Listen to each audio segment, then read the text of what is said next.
Xo'sh, o'rtoqlar, buni men gruppalarim haqida gapirayman. Bilasizlar, bir 3 ta gruppam yopilib ketdi.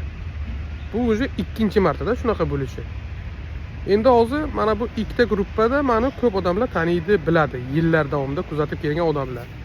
Lekin bitta yana gruppam bor, Work sudi. U yangi gruppa, u odamlar meni bilmaydi. Odamlar meni eshitgan, ko'rgan, lekin uncha aniq bilmaydi. Shu ikkinchi Work sud gruppam qayerdan paydo bo'ldi? Chunki birinchi Work sudi bo'ldi. U yerda 12 ta odam bo'lsami, 13 ta odam bo'lsa, hammasiga Work'ini sud orqali olib berdik. Bittasi qoldi. Shu bittasini hozir biz yangi sudga ham qo'shdik, yangi nabor qildik. Mana shu endi hozir yangi gruppa bir 12 mi 13 kishi gruppadan odamlar sudda ishtirokchilari bor. Mana shu gruppa bilasizlar yopildi. Mani Telegram yopilgan sababi yopildi. Bu o'zi ikkinchi marta. Bundan oldin ham bo'lyapti-da. Ana endi ba'zi mana shu gruppadagi odamlar vahimaga tushgan. Chunki u $1000 dan biza tergan sudda berish uchun-da. O'zi bitta odam sudga bersa, immigratsiyaning 5000, 6000 turadi.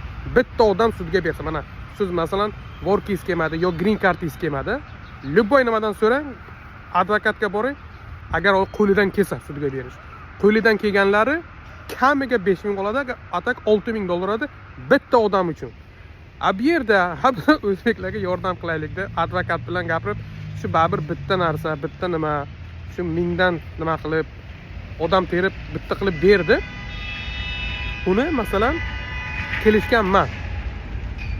Shu 10 tami 15000 tani, 10 tami 15 tani terdikmi, 1000 dan qildik, sudga berdik.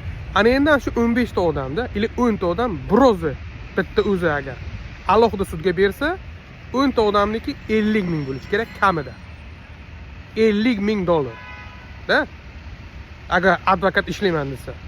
Endi buni tushunadigan bo'l, tushunmaydigan bo'l. Xo'p, mana endi o'zi bitta ikkitasi yozsa, "San yo'qolib ketding, u bo'lmaydigan bo'lsa, ayt, u bu gapni ko'paytiryapti." O'rtoq, ko'rmayapsanmi? Gruppam 2 marta gruppam yopildi. O'zimning ikkita Telegramim yopildi. Ikkita Telegram degani bu ikkita nomer degani. Hozir men yana ikkita nomer oldim, yangi nomer oldim. Endi shuni hozir o'ylashim kerakmi? Qanday qilib qilayki, shunaqa bo'lsinki, ertaga mana shu odamlar spam beradigan, jalb beradigan odamlar meni topa olmasin. Shunaqa qilib gruppani ochayki, bilmasin. Qani bu o'tkur qaysi yerdan yozyapti deb. Shunaqa qilishim kerakmi? Shu. Ana bunga vaqt kerakmi? O'ylashim kerak. Men bu menga biron bunaqa hayotimda bo'lmagan. 5 yil ijodimda mana shu YouTube'da ham, Telegramda bunaqa bo'lmagan. Endi bo'lyapti.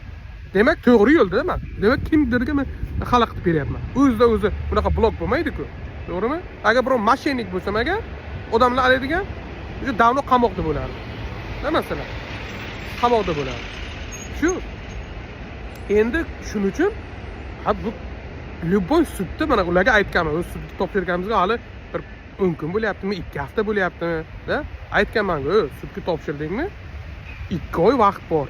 2 oyda ichida immigratsiya bizga javob berish kerak. Sizlar bilan sudlashamiz, yo'q sudlashmaymiz.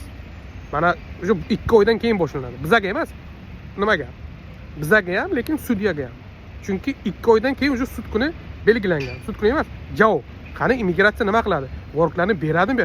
Bu jarayon. Jarayon.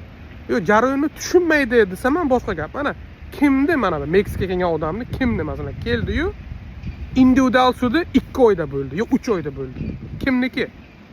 Bo'lishi mumkin. Agar siz detentionda bo'lsangiz, shunda ham 2 oy 3 oy emas, 6 oygacha bo'ladi. Da? 6 oyda, masalan, eng zo'ri 6 oy bo'lishi mumkin. Eng tez bo'lgan vaqti. Hech kimniki bunaqa-da. Kimniki yo'q keldi mana.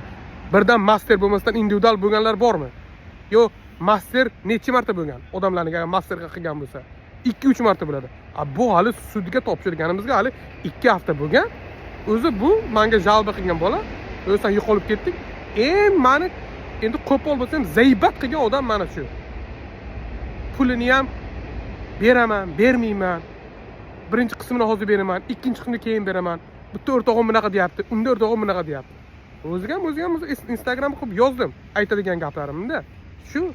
Masalan, men hech kimni kiddat qilganim yo'q. Qilmayman. Lekin meni qancha qilgan? Qancha qilganda? mayli gapirsak gap ko'p. Men o'ylaymanki, mana shu videodan keyin nimasi bo'lgan mana shu vork ustiga qo'shilgan odamlar sal nima bo'lsa kerak, o'ziga kelsa kerak. Amerikada-ku. Ha, masalan. Bu pullar bir pul bermasin ekanda bular. Advokatkami, biron ishkami. Hali bu 5000 bermabdi, hali 1000 beribdi. Voy, shuncha gap. Mayli gap gapirsak gap ko'p. Mayli o'rtoqlar. Hammaga rahmat, sog' salomat bo'linglar.